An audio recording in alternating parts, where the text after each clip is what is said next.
Hey guys, welcome back to the table. You are with Finding a Toria, a weekly TTRPG podcast where three friends get silly, really. Like let's just say it. Nerd out. Geek out. It's like a Tori in the morning. It's like a different sort of podcast when we do this in the morning. It's a Toria AM. Right. Oh, gosh. So I'm going to moderate today. I'm Arcadia, and I have my two very, very near and dear friends here at the table with me, my co-hosts, Malcolm. Good morning. And Tori. Yo. So we are so glad to have you with us at the table today. And we are going to discuss something that, you've heard us talk about a million times if you've ever listened. But we feel like maybe people just haven't had the opportunity to explore maybe themselves, and we want to help with that. We're going to talk about homebrewing today. House beering. Yes. No, home brewing. I get where you're going there, but no. Tori, I just want us to record video sometime. When you break your host brain immediately in the start of the episode. Yes, we needed homebrewing. somebody needs to do a picture the looks, because you can't see Tori's face. It's like sit at the table with the camera ready. That's the post is just an entire roll of facial expressions. On Patreon, you can find absolutely. once there will be a breakdown. That's great. I bet you could go through pictures and find those faces. In all honesty, Put a list. Tori is currently making face 16. we should do like the 9 grid of the alignments, the alignment chart, but make them Tori's faces. And we are already off the rails this morning, y'all. Sorry. Fields have taken us. Homebrewing is very important to this podcast. So if you've listened to us before, you've heard us talk about the fact that we love to homebrew. We like to play different TTRPG systems. And we but our nearest and dearest is D&D. We have done various versions throughout the years. Right now we're doing 5e. And part of why we've mentioned lots of times we stick to D&D is because if it doesn't do something the way we want it to, we just say, can make it do it. Homebrew. So I've always thought that was the easier path. Like, people talk about homebrewing being so difficult and everything else. And to me, it's just that freedom, letting it go. But it's also something that not everyone knows how to do, where you just say, hey, go homebrew a game, and you'll get a lot of people that'll just kind of cringe back on it. So I think it's a good topic. I think it's worth talking about. Yeah, and I think that's sort of what got us around to talking about it today, is we want to maybe try and open some doors for people, bring some people to the table. Sometimes people might stay away from the game if they don't like something about the setting, or they don't like some of the rules or things like that. There's not a subclass that can do that. Right. And it makes sense to you. And then you talk to your DM and you talk to all your table mates and you... Yeah, and you think homebrewing is so challenging, but it's doesn't need to be, I guess, is where we're going. And we want to sort of share that with people. Some and help tips people and some figure it ideas out. to make it work. I think one of the...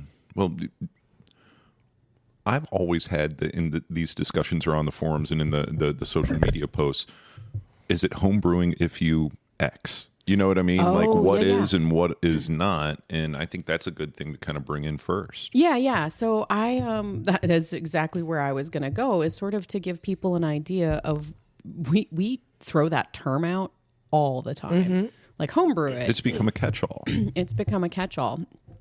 And, it's such a broad spectrum. And I think sometimes people think it needs to be something more specific, but it's really not. I mean, it can be as slight as, I want a weapon that does X, Y, Z, and there's this one weapon that does X and this other weapon that does Y, Z, but like it makes sense to put them together. How do we do that? Right. And so it can be as simple as, I say simple, but, of making a weapon that isn't really quite by the rules as written, and making modifications so that you can have a weapon like that.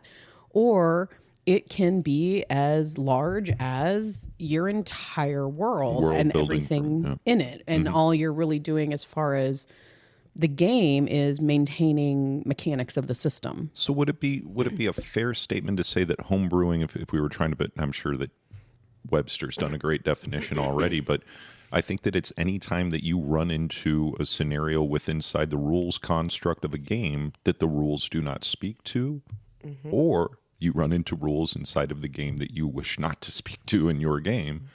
And any diversion from that, I think, is a level on the spectrum of homebrewing. I don't know. Yeah, I would agree. Tori? Well, and let's be honest, we've always had a system in place before we've branched off. Yes. We're not creating a new game. That's a key differential, though, because homebrewing means that you are diverting from a rule set that you already know and you recognize. But the framework's already there. Correct. As opposed to, hey, I'm going to design my own game rules and game setting. And I think that's a different skill set than homebrewing an adventure within a certain game. And we talk about D&D a lot, because I think that that's our experience, but I think that you have to be able to apply that to other games. You can. Yeah. And I don't think that there's a game set that I've seen yet that you can't homebrew a little bit. You know, Right. Nothing gets broken by, like you said, hey, really like that wand of blah, blah, blah, but this sword +2, and can we figure out a spell to meld these things? That's already there, but like there's also stuff inside of the VTM game, inside of the Shadowrun game that I'm just like, hey, clunky clunkerson, I don't want that in my. So that's that. It's not just adding to. You can subtract and modify in homebrew there. Yeah, very much so. And one of the things that we talk about not designing a new game system, which we don't by any means, but I mean we do take it so far as to say, well, we played this other game and they have this feature of that game that's super super cool. So let's bring it into this other game that we play. Like we go so far as to not just modify content within the system, but also to bring in pieces of other systems. I really like this mechanic, or I really like this silvery feature. Barb should die on a fiery pyre, so you'll never see it in my game. Oh, look, it's over there with dancing lights, Tori. Yeah, I think for us, lightning's on the way. Yeah, I just get creative with dancing lights. I think for us, the one you hear the most often, we've talked about since playing Daggerheart, is we loved Hope and Fear. And enjoy playing in Daggerheart, but we don't want to lose that ruling, that mechanic when we move back to other games. And so we've brought that with us. Yep. So I don't know. It's sort of cool. So yeah, the concept of homebrewing is really, really broad. And I think understanding what you want to do for a homebrew is one of those first stumbling blocks. I think so. Like you've got to define what you're homebrewing. Yeah. And if you're going to go down to world building level, call it that. And then you make your one little saloon or tavern in tiny little town, and you blow out from there. You build out from there. And then you have big ass maps on somebody's wall. I think that's a really good point. Is that you do not. Okay, unless you're already into world creation and all that kind of stuff and really experienced with that in some other way, yeah, you don't want to go into homebrewing, say you want to do a campaign or something, by sitting down and creating the whole world.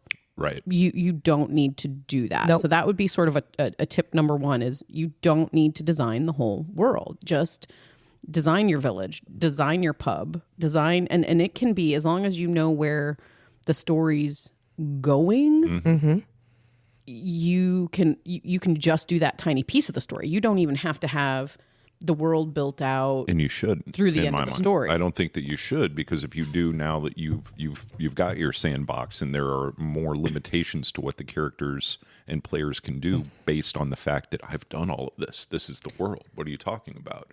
Yeah. Whereas you can kind of let them decide what that grow out is. Player agency. Correct. I think but once again, I kind of feel like we're in world building there, as opposed to homebrewing, which I think is a different skill set. Unless, and once again, if you're setting out the world build, they can definitely cross. But a lot of times, I see people want to. Okay, I've played every module, or I've played 3 of them, and it's not really working. That's where I usually see an opportunity for a GM to build out and homebrew something that works better for their table. Yeah. And a couple of things. One, I want to toss something over to Tori, but another thing that I think we get caught up on is that for us, everybody at our table, we don't bat an eyelash. We've homebrewed since the beginning, since we were kids. We've never really done modules. So it's very, after 30 odd years, it's sort of natural. It's very easy for us. And I think for other people going from module to the idea of homebrewing, that can be very, intimidating. Tori, you just GM'd last year your own homebrew session. And so like how was that for you? You've played homebrew. You had never GM'd. Nope. You had never done your own version of creating a story in our world. What hit you in jumping into that?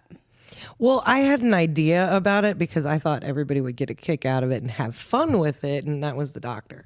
So I pulled in characters from something completely like different into the game. So you had, you had a fandom you wanted to pull into the game. Yep.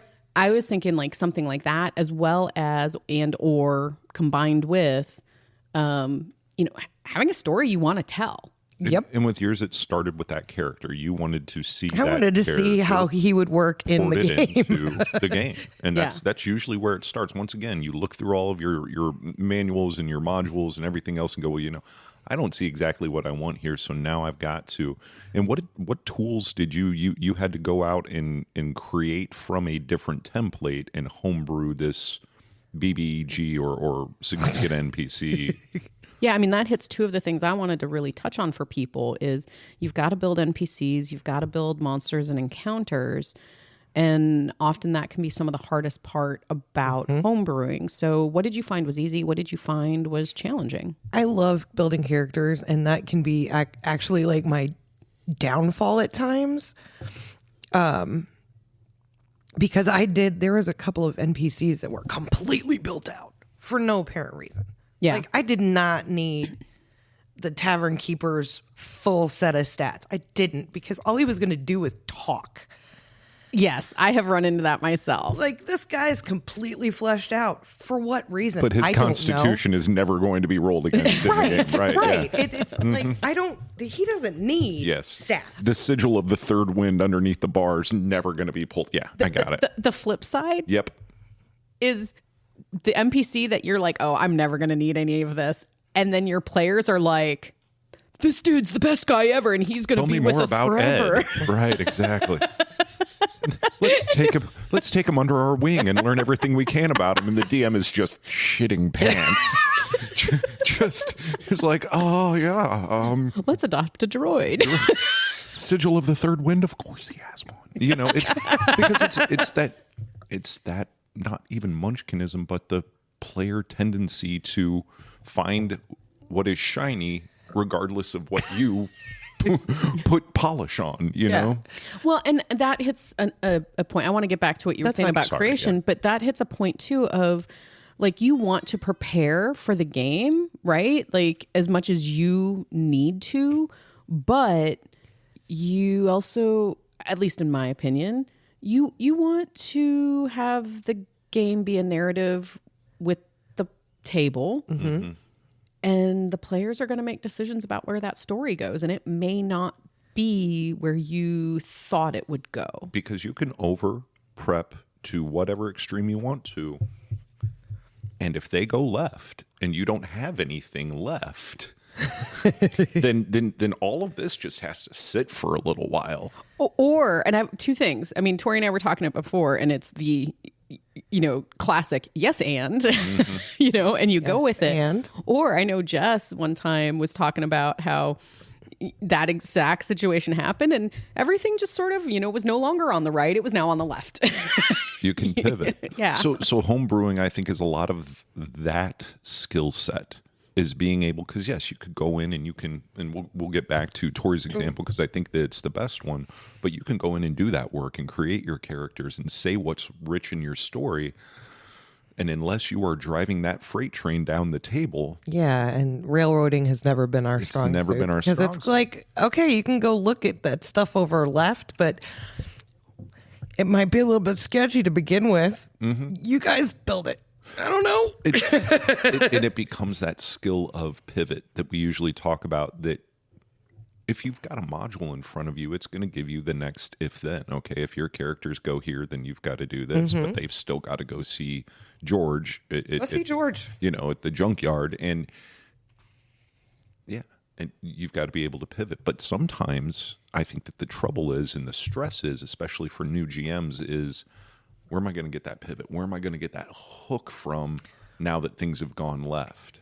Yeah. And I think tools are huge for homebrew, especially if you are not seasoned in it. Now shut up. Go back to your example. Tori, you were talking about, Malcolm brought up, like, what tools were you using and how you were building out, like, what were some of the challenges there? Well, some of the mechanics didn't exist. Okay, example. And this goes into, like, encounter building, but the weeping angels do not exist. You had a monster and adversary. I had a monster that did not exist. Were you able to find... So for most of our listeners, you've probably heard us talk. We use Beyond. I will say for homebrewing, Beyond is a game changer. So as a tool goes for that game system, I was able to use that and then basically cobble together what the closest approximation. What'd you start with for an angel build? What was Golem? Yep. Platinum Golem. Yep. Okay, sure. Which is why you guys couldn't hit the fuckers to begin with until I started dropping like a bunch of the protections. You can hit them with that. Go into that, because it became very early on obvious that you guys could not fucking hit them. We couldn't, and there had to be a pivot there, or there was going to be either a languishing table of missing rolls. Which is why I was like, okay, that hits. Mm-hmm. Yeah. So that hits one of our big things we're talking about. Honestly, I think the biggest takeaway for people who want to homebrew is you've got to be able to improvise. And be nimble. You have to be able to pivot. And that's a really good example. You had an encounter that... They were supposed to be the mini bosses. Right. They were not supposed to be the bosses. You were supposed to be able to take them down, but you couldn't figure out how was the problem. So how did you pivot? Oh, I dropped most of the protections and gave you ways to hit them. Okay. And once you hit them, that darkness that was fucking y'all up dropped. Yeah. Right. And we were talking a little bit before the show about how you maybe when in encounters, when something is too strong or too weak, you have to change as a GM maybe what your plan was. What are some ways that you've done that, Malcolm? A lot of times it's if you're in just melee and you're there with the murder hobos, you can control fodder. A big way to, if you want to protect your BBG encounter, is to control, minions. Mm-hmm. And if you're pouring them out of, portals, and then you look and your heroes are absolutely overwhelmed, you have some minions run back into the portals. If they're just going through, take them off the table. You can just do numbers there. But one of the things that I've found, and I'm going to get the sneery looks from the people at my table, is usually, especially with our characters, most of the players have a go-to absolute nuke situation. Like, okay, if this is going to get bad, I'm going to do that. I like the creativity of the small hamper. I'm going to take your favorite toy away from you, and now let's deal with, or I'm going to, scuttle your ability to do X, and now my encounter is harder because you don't have that it's not in your back pocket. Yeah, it's not in your back pocket. You're changing the narrative of the story in a way. That's your pivot, is to alter the narrative in some way, either to bring in more numbers, reduce numbers, or to put an obstacle that's specific to your player. And I think that higher level of that is to put some stakes in, put a countdown on, make there be some sort of narrative tension that, hey, we don't have all day to sit here and go through our spell books and blah, blah, blah, blah, blah. Got a cave-in happening, or within 3 rounds, the Great Worm comes through the portal. Yeah, you've really been liking that recently. Countdowns are fun. They are. Because you see your players just get a little... Okay, so another one that we talked about, so I like that, changing the narrative, because there are a lot of people who want to homebrew, but they still want rules. Right. They want it to be rules-based. And I think that's important to say, is this is not a scrapping of all rules. It's not building in a vacuum. Right.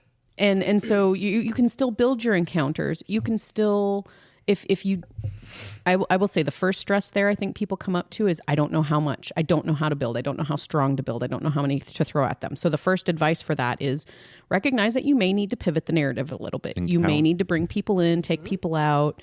Can we agree that almost every source book, at least on the D&D side, even up to most recently, that has said something about how to build encounters for balance is never accurate. It's never accurate, and they come out with other guidance almost immediately, and then that guidance is BS. Challenge rating. Challenge ratings, just guidance, like almost everything in those books, it's a guide. But if you're sitting there with 4 frail magic users in your party, for you know what I mean, right? One hit and they're gone. Type of thing. You can rely, and this is the whole other side of it, is I think to understand what we're talking about in homebrewing, you have to understand why rules is written as played. Because a lot of people find safety in going, okay, we all have read this. We all agree on what it is, and since it's written there, and they reduce their homebrew usage to those specific scenarios that the books do not speak to, which more and more are not there because the books are so voluminous. People are solving these problems with every new edition. Anyway, I digress, but I think that it's a situation where you almost need to know the rules better to play homebrewing situations. Yeah. And I do define what you're changing. I want to make certain people do hear that just because you're homebrewing doesn't mean you have to throw out the rules. No. The flip side of that is that one of the things as a GM you can do, and people who want their rules as written will get grouchy at this though, but it is realistic.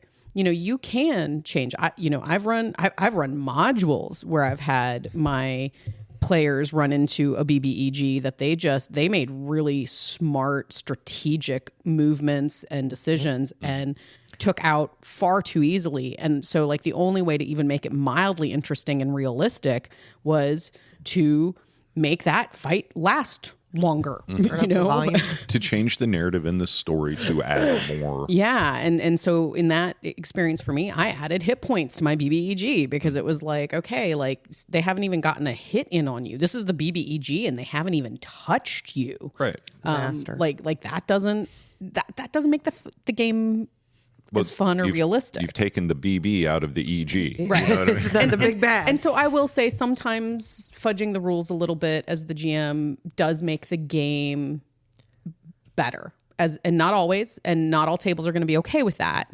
So know your table and know what's good. All right. So we are going to take a break. And when we come back, we will talk a little bit more about what are the common stumbling blocks and our advice for how you can work through that to homebrew your own game. Thanks for listening to Finding a Toria. When you sit down at the table, open the books, and spill out the dice, you're looking for an epic adventure. Tabletop role-playing is more popular than ever, and every day new players join our great hobby.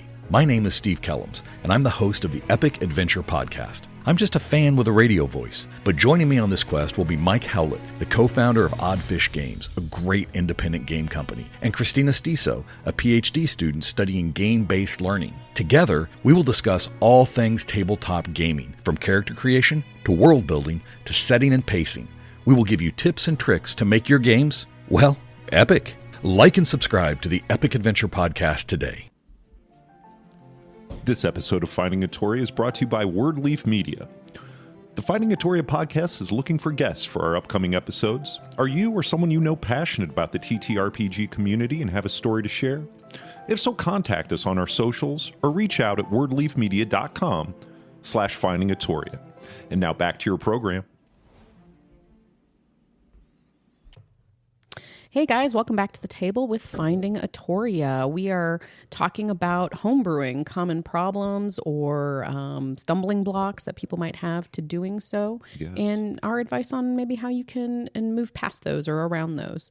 I'm Arcadia. I'm here at the table with Malcolm and Tori, and we wanted to sort of jump in and talk about prepping. And I think this is sort of a good topic for us because we have very different styles at this table as to how we prep. You're going to need lots of food. A dry basement area is probably where you're going to want to store this. And then if you can get some clean water that you can... Not that kind of prepping. Okay, all right. Welcome back to Finding a Toria, weekly TTRPG. We don't have to start canning and explain that. We don't have to, but we could. Okay. Jars of green beans.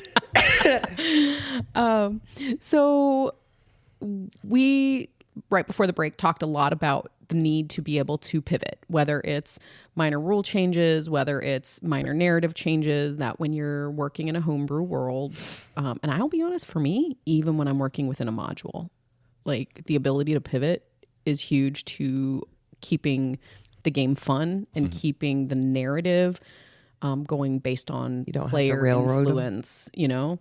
But prepping, prepping to me is what allows you to pivot. And we do it very differently. We've all GM'd and we do it very differently. So I think Malcolm and Bird, you guys are probably closer in style than I am. So talk to me about what you do to prep. I pull out my chair and then I sit down and then I talk. And I usually do it in that order. Sometimes I'll talk first. Yeah, I've seen you walking around talking. I do a lot players. of walking and talking. Yeah. Is that not good preparation? Yes, I do. I've seen you prep. But you don't have reams of notes. I have that as almost notes to like kick back to. Like if things are stalled, I can pick them up from there. But you burn me once, I'm fine. Burn me twice, I won't do it again. Like seriously, if you're gonna do yay old, I'm going to write out a module adventure. Stat block, start to finish. This is where you go. Here's your maps, here's your things, here's your all. And then they're like, was that a swan that just walked into the woods? Guys, we're going after the swan. And you don't have Granny Ranny? Yeah. The goats? The entire campaign cannot be a side quest. Okay? Otherwise, it's not a campaign. But no, that's me. That's my style. Less is more for me. So I gonna try and put this in words to how I see it. I think for you, having less allows you to improvise more. Correct. However, I've seen you prep. You have a story in your head. You sit down and you recognize what is the story, where is it going, why are they doing what they're doing. You know all of that. And that gives you your framework to allow the players that's it right there to move within that framework. It's almost this scale where one side of it is me telling a story to the people that are playing, and the other side is the people that are playing telling me the story. And I'm really trying, especially recently, to weigh down more the side of the players telling me what's going to happen in the world where, you're right, I know the characters, I know the game, I know the setting, I know the tone, I know everything about it, except for what we're doing next. You know what I mean? Which I would really like. The path to get there. The path to get there should be up to the player agency in my mind. But that's how I do it. What about you with your custom monsters? Well, I had stuff. So you did more. You had stat blocks. I had monsters, stat blocks and I had outside monsters work. and I had NPCs. But with those in place, so it was almost like, okay, here's this. You guys are going to fight this. Like, why do we want to go over there? That was my worst part. And because you were bucking up against me, and I'm like, God damn it! How do I set the goddamn hook? Yeah, the hook. So that was your hard part, was how to get them involved. Yes. But other than that, I had like a paragraph of notes. Honestly, like, if that starts me, like when I'm trying to do my own thing, and I know Jess has struggled with it too, is I can spend some of the most time just figuring out like, what's the reason in the story that they're going to want to go do this. Yeah. The hook. And that's where, and it's going to be different for almost every player at the table or character at the table as to what's going to get their nose perked up at the business of the day. Well, and I will own that as a player, I'm a bit of a pain in the ass because I don't. The whole party is. Let's be honest, our I don't table go is. along with a hook if I don't think my player would go along with a God hook. Damn it. All right. I got to find a way to pull all these fuckers in. Arcadia's character at the bottom of the steps when all that I needed her to do was go up the steps And I into the room. knew that's what you needed. And she's like, worst. I'm going to stand here and look snottily at the guard. Thanks. Your favorite thing in the world is up the steps. Go now. Go to the goddamn tavern. God damn it. You need to talk to a dude there. But that's shitty for the player because maybe Katie's character in the perfect role-playing situation is like, there's no way I'm walking up those steps with the lack of information, and my character wouldn't do it. And at that point in time, you got to pivot. But and that's where I've been, I think, as an adult player. So stepping a little bit away from the GM role, I will say, younger, I used to just go along with the hook. It's sort of like sitting down to the video game. Okay, well, this is why you're doing what you're doing, and you're just going to go on the adventure. And I've gotten more and more into this concept of like, why would I do this? What is my motivation, Mr. Spielberg? I identify as a problem. Right. And that's Tori shows up every day knowing exactly what she's going to do. Is there shit? I'm going to I'll cause fuck chaos. It up. But you raise a good point that you've got to, you can't just assume that your hook is the hook for everybody unless your hook is that grand overarching, hey, the town's on fire. So as the GM, what helps you figure out, what helps you figure out what kind of hook is gonna work? I had an idea of a hook, but that lasted all of 30 seconds. And it was like, all right, fine. Money. Money. You can pay me. Yeah. Yes. And it was a situation when we played that game, when you were homebrewing that experience for the players at the table, that we had a little bit of foreknowledge that it was not going to be our normal game. But then because of who we were interacting with within the game, like you had opportunities for people to just do some outlandish shit. And people started making, I remember, very cool decisions in that setting to, hey, I'm going to go ahead and try to get inside the TARDIS, or let's see if these things can be afraid of us. No, but now your player partner is scared. And the homebrewing element left us with, really, we almost had to throw up the white flag against the angels because we were not coming up with the doing things. exactly. Well, and I will say, I tried really, really hard not to metagame there because we're like, we all watched The Doctor. You know, we know that what the angels can do, and yet we were almost being more cautious because it was like, keep your eyes on them, like, but it was don't also, blink, right? You know? and it was a homebrew meta thing because we thought that we knew when Tori was running the game, could have done anything with those characters and just been like, I don't know why you guys thought those were weeping angels. I call them this and they do this instead. Yep. I like that idea that when the table's meted out a little bit and they're just looking at you going, all right, we know it's coming, give it to us. You guys didn't, though. You had, because it was like, I'm going to do this. Good fucking luck. Yeah. Darkness falls. Right. What? Yeah. You can't see shit in that. Yeah. Yeah. And it was probably one of the more rewarding one-shot homebrew situations I've ever been inside of. Yeah. I've got us diverted again. No, because I think it is all about how we prep, how we pivot, and all of that kind of stuff. I was gonna say I know I am the total opposite of you guys. I over prep. Mm-hmm. I am not as good at improv, just on the fly improv. And so I over prep. Mm-hmm. And what that allows me to do, because I think you guys will, okay, Malcolm, you tease me about it horribly. But by knowing all the details, yep, I am then better able to pivot. Right. Because I know what's going to impact what where. I can change where the monster is because I know that doesn't really impact where we're going.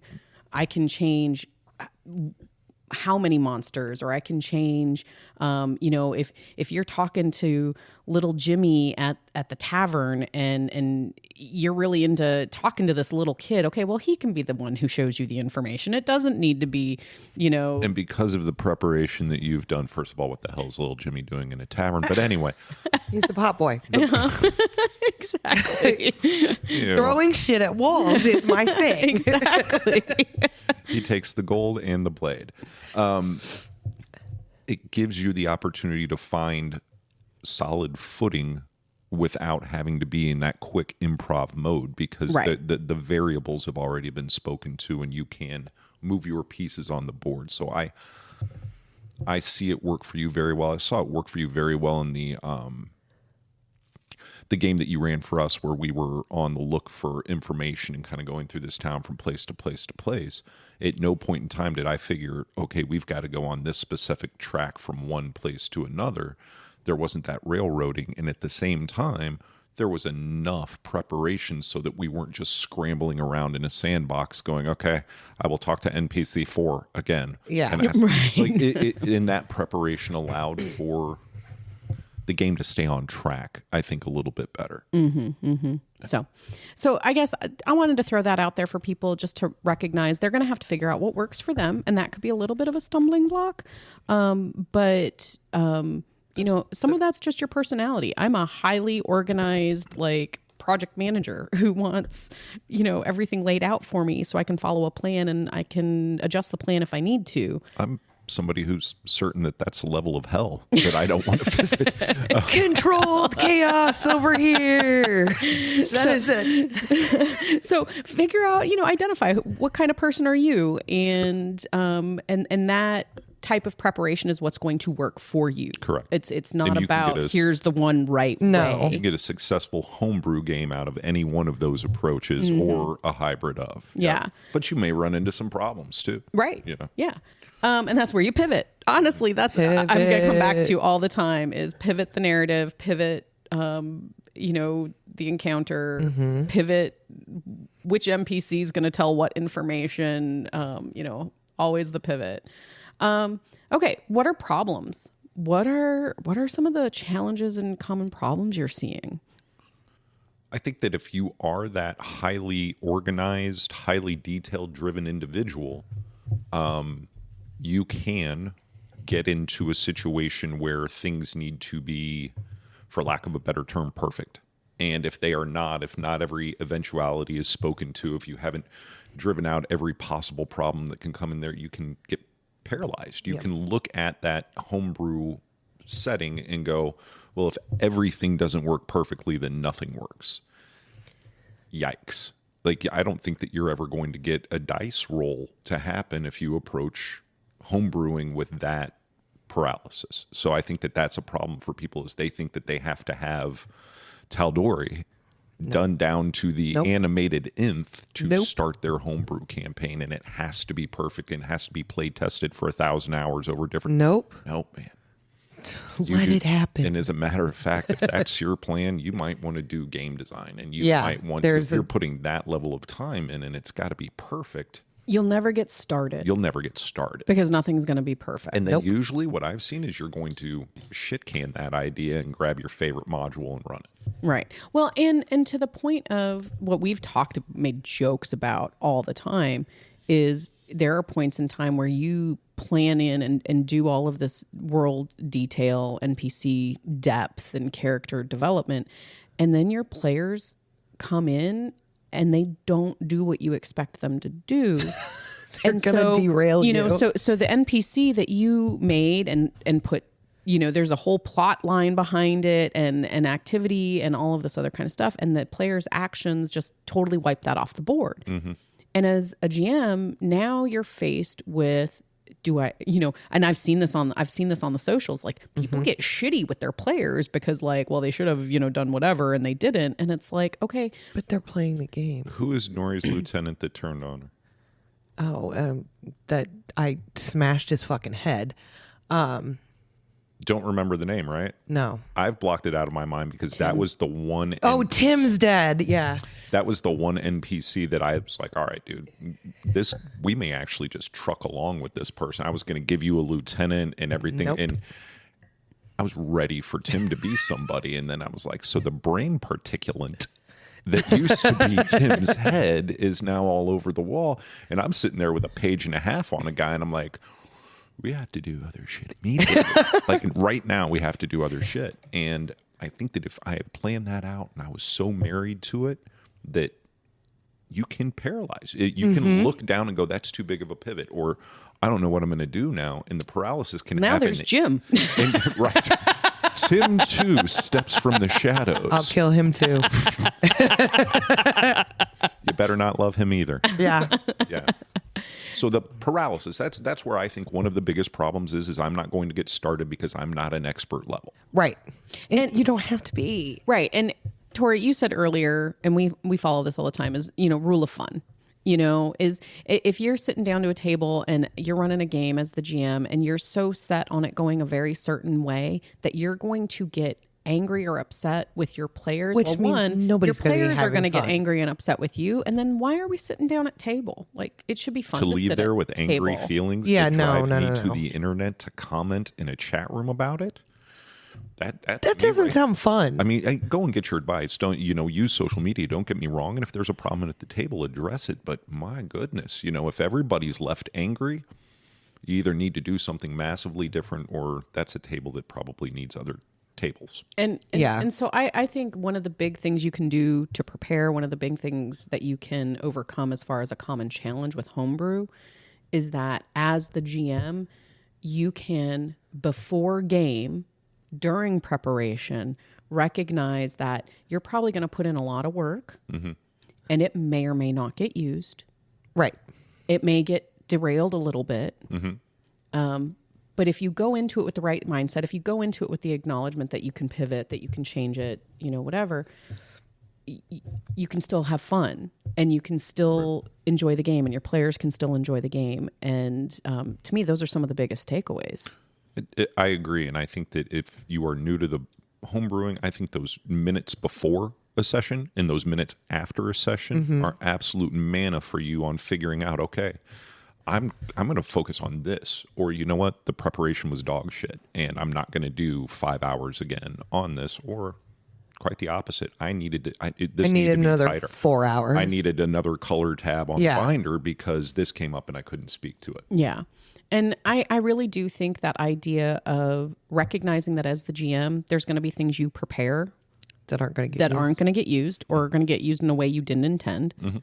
And the acceptance of that before you ever sit at table, and the ability and acknowledgement that I need to be able to pivot. Like, I feel like those things address almost every problem. You don't need to have the perfect world build out if you have those concepts. It's skills. If you built the encounter too big or too small, if you gave Norian far too many powers for her own good.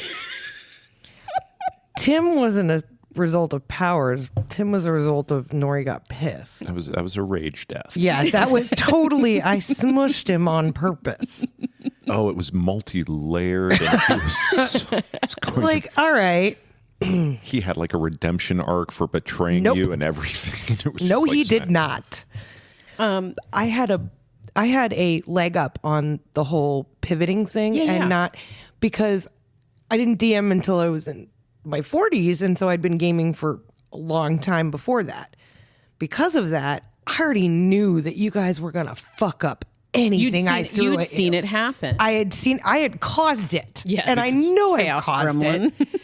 So I was like, okay, they're going to fuck me up. Experience created expectations there. And maybe that's the if we're giving out any tidbits, if we're giving out, you don't have to languish through, 20 years of gaming to figure out that it's never perfect. And the modules aren't perfect. People tear the shit out of modules. Right. Bugs in them, places where it dead ends, things. So none of it's perfect. It's just got to work for your table. Yep. And that's where I think, going back to Tori's rule of fun concept, is if it's and pivoting, and if it's not working, if there's a bug, if people aren't having fun, change direction. Correct. And if people are having fun, it does not matter what the hell you wrote down for the last 5 days. You stick on what's fun.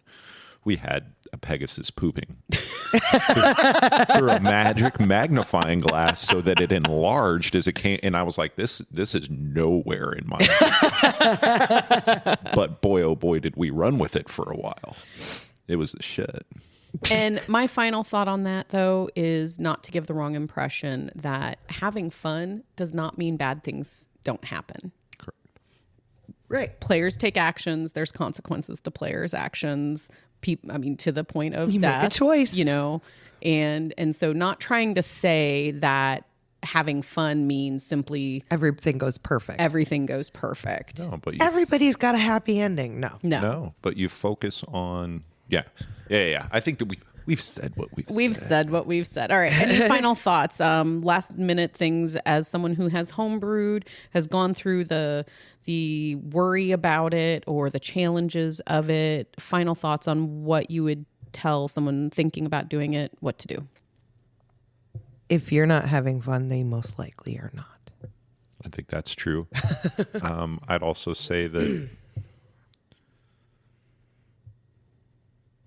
it does not have to be building an entire world. No. I went through so long thinking that was homebrewing, is just kicking everything aside, all of the settings, all of the rules, and that's game design. You're doing your own thing there.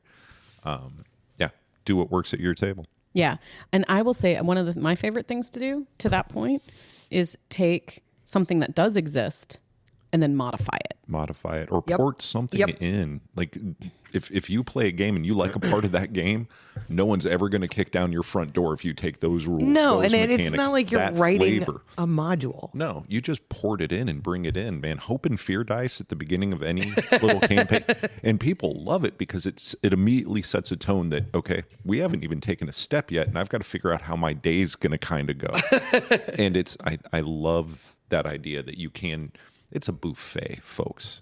It's not a menu. It's a buffet. Go grab what you like, a little bit of column A, have some of column B, and start singing from Aladdin. And house beer and have fun. All right, guys. I think the takeaway is have fun. Have fun at your table. Know your people and have fun at your table. And homebrew because it's fun. Yes. Fun. All right. Thank you guys for listening to Finding a Torio. We're so glad to have you at the table with us. And as always, you can engage with us on our socials. We are on Facebook and Insta, and you can find our episodes on YouTube as well. You can engage with us at any of those places or at www.wordleafmedia.com/findingatoria. Please check out our Patreon. We have fun little things that you can get behind the scenes. Just, soon to have Tori's facial expressions there. I want that project done. Okay, I want to see true neutral Tori face. That's Tori awesome. See, she can do them on command. She can. Give me lawful evil. Oh, shit. All right, we've got something. We got to get off of the podcast. Thank you for listening, guys. Talk to you next week. Bye-bye. Bye. This episode of Finding a Toria is brought to you by Wordleaf Media. Find us at wordleafmedia.com/findingatoria if you or anyone you know has stories or other good things to say about TTRPGs. Get a hold of us. You can find us on all the social medias. This episode of Finding a Toria is brought to you by Wordleaf Media. Are you interested in sharing stories of your favorite TTRPG experiences? If so, reach out at www.wordleafmedia.com/contact us on our socials, or you can now leave a comment on your favorite Finding a Toria episode at our Wordleaf Media YouTube channel.